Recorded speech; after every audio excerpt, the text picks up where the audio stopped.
So apparently this comes after he made a deal earlier today with Iran, or close to a deal, pretty close to it, right?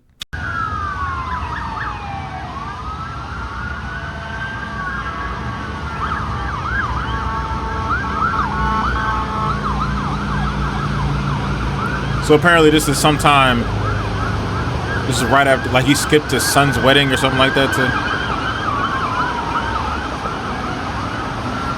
That President Trump has said a deal is close, only for the two sides to remain far apart. Like, heck no. At the first pop. And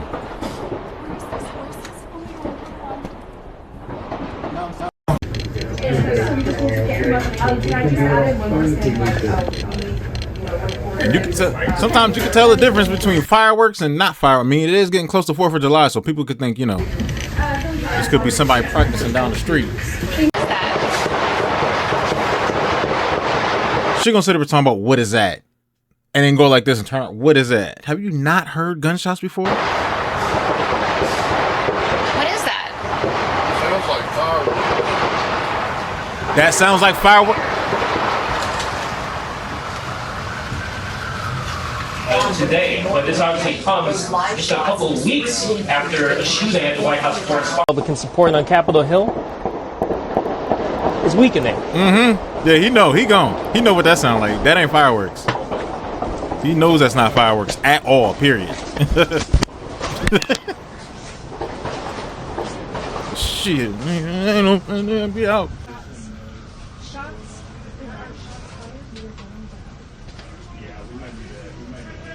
They're not going.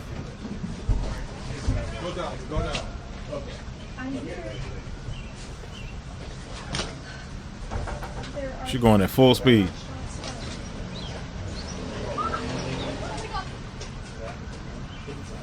You don't know where the gunman is. You don't know nothing. You don't know if they took him out. You don't know if there's multiple. You don't know if he's running around still.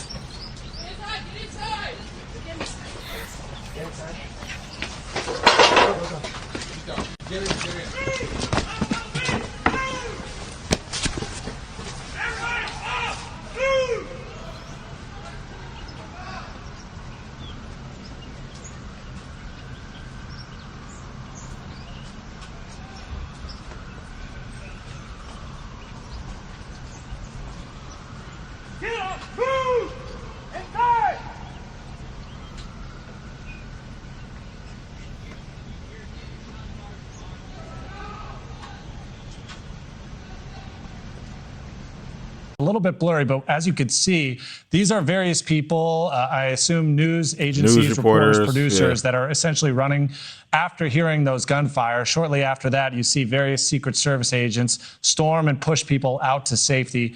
Chris, give us a sense of what that moment was like, hearing that possible gunfire and then moving towards the direction that Secret Service was pushing you towards. Right. So as Alex, as soon as you heard the gunshots, everyone kind of just froze like, wait a minute, are those gunshots?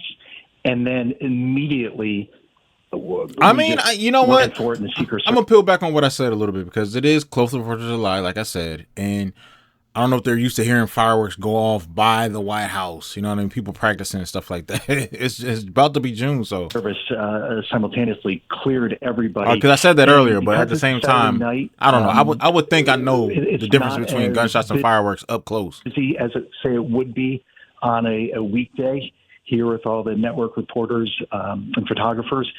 So it wasn't as busy. Maybe there's 24 of us right now in the press briefing room. But Trump was allegedly the target of an assassination plot by a suspected terrorist who was a member of the Iran's Islamic Revolutionary Guard Corps. The trained Iraqi national who was taken into custody last week allegedly made a pledge to kill Ivanka and had a blueprint of her Florida home. This was in response to the killing of Iranian military chief Qasem Soleimani. A source telling the New York Post that... Look, I'm going to tell you this right now. Everybody, this whole Iran thing connecting it back. If Trump dies, there's going to be a red button that's pushed. This don't end everything. This ends it. This will end everything for them. So for everybody, it's oh yeah, fight for Iran, we're with you. Yeah, everybody over here in America talking about Iran. Yeah, we support Iran. Yeah, Iran, I'm telling you, if you're like, yeah, thank you for supporting us, they don't care about you. They just want Trump gone. Once Trump's gone and Iran gets the goddamn Iron Man laser or whatever is going to happen, they're not going to care. As long as Trump's gone, oh man, Iran's gone. It's wiped off the face of the earth. Oh, well, at least we got Trump out of here. Anyway, they're not going to care about you like that at all. They just want Trump out the office that bad. They're willing to get another country, like praise another country and to get that country fucked up. They don't, America, come on. Everything's all over the place over here. You know what I mean? I'm just saying. That's not, you still got Vance. You still got a whole bunch of people after him that's going to take over office.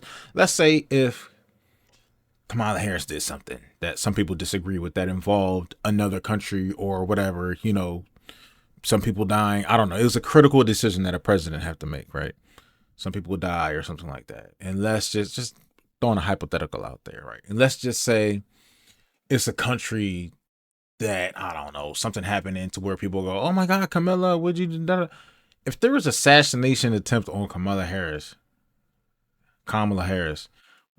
would y'all have the same, like, you know, rhetoric type, you know, whether it's the left or the right? Oh, she needs to die, get Kamala Harris out of office. Like, come on, right? Like, the suspect said this, quote, "We need to kill Ivanka to burn down the house of Trump the way he burned down our house." According to the killing Ivanka is it's definitely not gonna do nothing.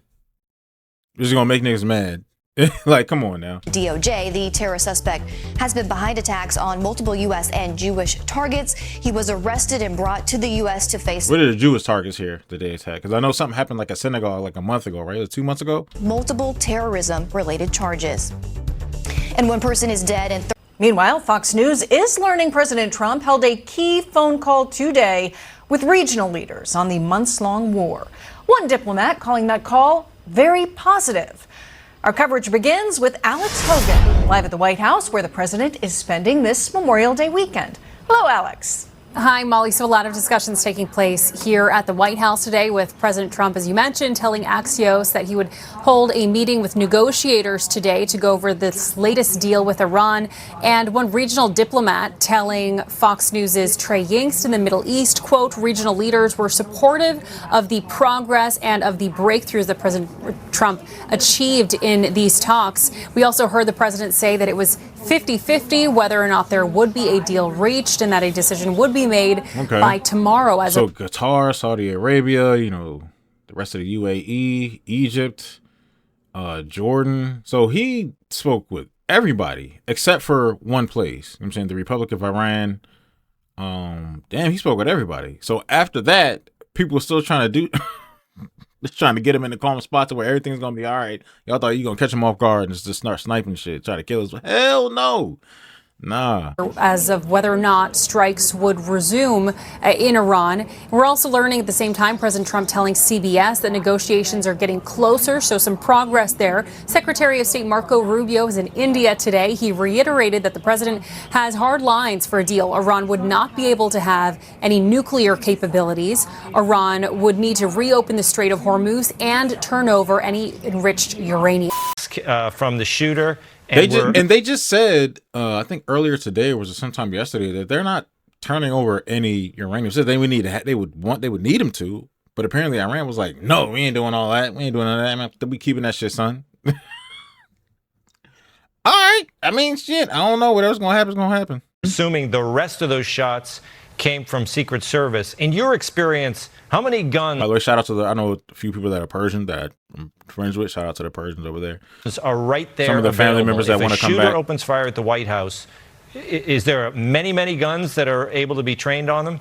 Absolutely. I mean, you know, you have snipers. You have people all over the place. This is one of the most heavily fortified facilities in the United States. Again, I cover Congress. I walk into the Capitol every day, and I probably pass anywhere just on a routine day 10 to 15 officers, and they're all armed, and these aren't even the heavily armed officers. And side note, here's the crazy thing, right? Because I know Iran wanted reparations, and it was a whole list of things that they wanted in order, you know, for the whole ceasefire and all that. It was one of the things they wanted was reparations. I said, look, there is literally black people over there, like Africans, literally just Africans, and you know, over in Iran, in the southern part of Iran, they're only 10% of the population of the southern part of Iran. There's only in between 800,000 to 1 million Africans over there. Or I guess you could say mixed, because a lot of the slaves they had over there were castrated. So we couldn't, people that look like me, we couldn't reproduce. They can only take our women and do what the hell they want, mix or whatever. You know, some of us could still reproduce, but a lot of the slaves, they used them for like being bodyguards and things like that, and whatever else they had us do work for and slave work for, and they just castrated us so we couldn't reproduce. But at the same time, there's only 800,000 to 1 million, right? Out of a population of 90 something million people, right? And when y'all were doing okay, they never even gave them reparations. Like literally straight up slaves. That's literally the only reason why black people were there. We ain't migrate from, like, we're not native to that land or nothing. Every single African is there because I'm not talking about like that came in however many past years when people were like moving there or whatever. How that, you know, I think Nigeria has an embassy there or whatever. But I'm just a quick side. Sorry to go off on a tangent. Pause it. But I'm just saying the reparations part. Like if you didn't give slaves their reparation, Iran, why would you think the United States would give you reparations? That's never going to happen. The White House is fortified in a different way. So, yeah, I mean, you know, that's where you might get up in that number until, as according to my source, that this suspect was taken down pretty quickly. And again, as I say, there are other, police forces in that area of Washington, D.C., the Metro Transit Police, Washington, D.C. Police, Capitol Police are not very far, George Washington University Police. You might have, if it's something that's just off the White House grounds, a Convergence Park Police, National Park Service is not very far. The National Mall, you might have a lot of people jumping into this depending on what the request might be or what officers see and hear. And Chad, this also, for me, harkens back to, again, not too long ago when we had somebody show up at Mar-a-Lago, perhaps in a similar fashion to this. You mentioned the security presence and posture around the White House. One would expect it would be one of the most secure areas in the world, certainly in the country. So if somebody was in the vicinity and they're just shooting off, they had to have understood that they weren't going to get that close to the White House. I mean, for someone to do that and just shoot in the general direction, they had to have known that there would be a response pretty quickly. This couldn't have been somebody who thought they were getting the element of surprise here. It doesn't sound like someone very strategic. Well, that's where I talked about what happened in 1994. This person just opened up fire on the White House. We do have breaking news. CNN reporters heard what appeared to be dozens of gunshots near the White House a short time ago. Julia Benbrook is now inside in the press briefing room. Julia, bring us up to speed what you heard and what you know. Yeah, I'm here with other White House reporters, photographers. We are now in the briefing room. This is where Secret Service rushed us to after we heard what appeared to be dozens of gunshots. And I want to paint the picture for you a little bit. We're here in the briefing room, and then you can kind of see out the window. Secret Service is currently working the north lawn there to make sure everything is okay. But that's where we do live shots, is those green tents out there. And I was just speaking to you from out there just before this happened. And then reporters were rushed into the briefing room after, again, what appeared to be dozens of gunshots. Now, we have reached out to Secret Service and the White House for that looks like the places they were reporting from like earlier, like everybody had their own tents or something. More like information. This is all still unfolding. It is really unclear right now if anyone was injured. These gunshots, though, to be clear, appeared outside of the grounds closer to the EOB building, which is on the west side of the White House. So while we could hear them, we're not exactly sure where these took place. Again, if anyone was injured, we are waiting on more information. But just the visual of all these reporters running in here, this happening just about a month after the White House Correspondents' Dinner, where a lot of this same group was on the ground in a situation where there was a shooter there as well. A scary moment, and we are looking for more information, trying to understand exactly what happened here. What we do know is that we heard what appeared to be dozens of gunshots very close to the White House grounds. Jessica?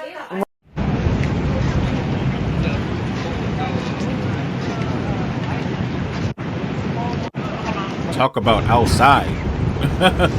Outside. Summer just started.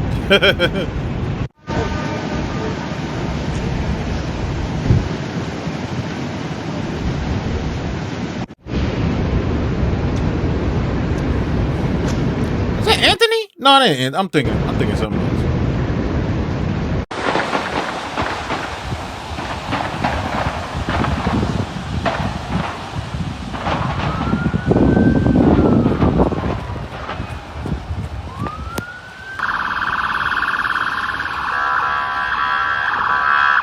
Hell no. In the middle of that. I mean, bro, I don't have that much to say. I mean, what is this, like the freaking fourth assassination attempt on Trump?